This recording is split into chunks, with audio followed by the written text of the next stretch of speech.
With me live is the former British diplomat, Sir Christopher Meyer. Christopher, good of you to join us. I mean, Merkel has it in one. I'll just read the quote back again. It's the question of how the individual members envisage the EU. Is it an ever closer union or is it more nation state? Well, Angela Merkel should have realised that from the very, very start. And I'm sure she did, to be absolutely frank with you, Alistair. By the way, I thought your initial presentation was absolutely spot on.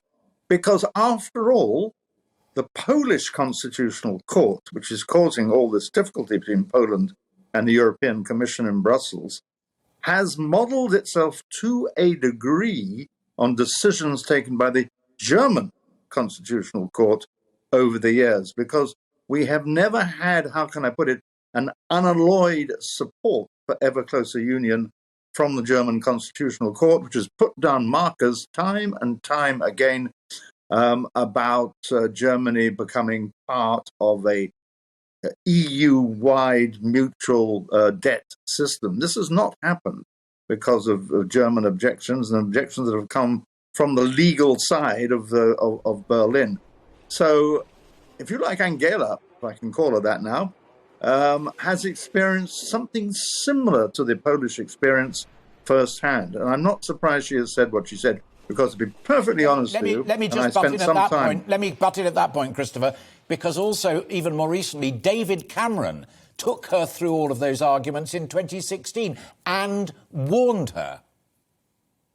Yeah, but I see it's one thing to be taken through all those arguments by a smoothie chops British Prime Minister who did not appear to be totally serious in what he said and not 100%, can I put it like this, on top of his brief.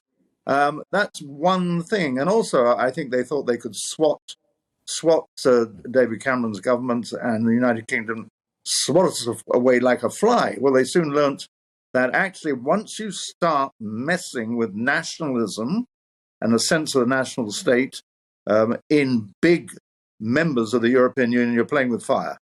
And if as Merkel herself said, it will be playing with fire with the Poles. Absolutely, and it's not only the Poles, as Merkel said. Even Barnier quotes, France must address the questions the UK posed in Brexit. He gets it, and he wants to be president. And he's not going to be president because the centre-right in France is so split between candidates, and I think he is probably the least significant of the various candidates who are challenging for the presidency. But the fact that nonetheless he campaigns on that position is in itself significant. And there is a core of people in France who would prefer to be a nation state rather than have their sovereignty subject to Frau von der Leyen, which is not always a very pleasant experience for some of the member states. So I'm not surprised we have Barnier saying that, because there is a streak running through the whole of the European Union, all the member states, where the nation state is more important than ever closer union. And if you wanted to come out with some kind of theory, political theory in all of this, you could say that the motive force, I'm going to sound very pompous here, the motive force behind the European Union is the dialectic between ever closer union on the one hand and preservation of national sovereignty on the other. And that is how the thing moves crabwise forward. A moment may come when it starts to move crabwise backward, but we aren't there yet. And I don't think at the moment that the possibility of Poland leaving the European Union, there's too much money involved, is something that's likely to happen. I actually said that about Brexit and got that entirely wrong, mind you. And you have to be careful. Don't mess with national sentiment. That's what I would say to people in Brussels, which is precisely what they do. Sure. I take that point, but when Poland is using the language of being bullied and hectored by Brussels, that doesn't help Brussels seek to finesse it.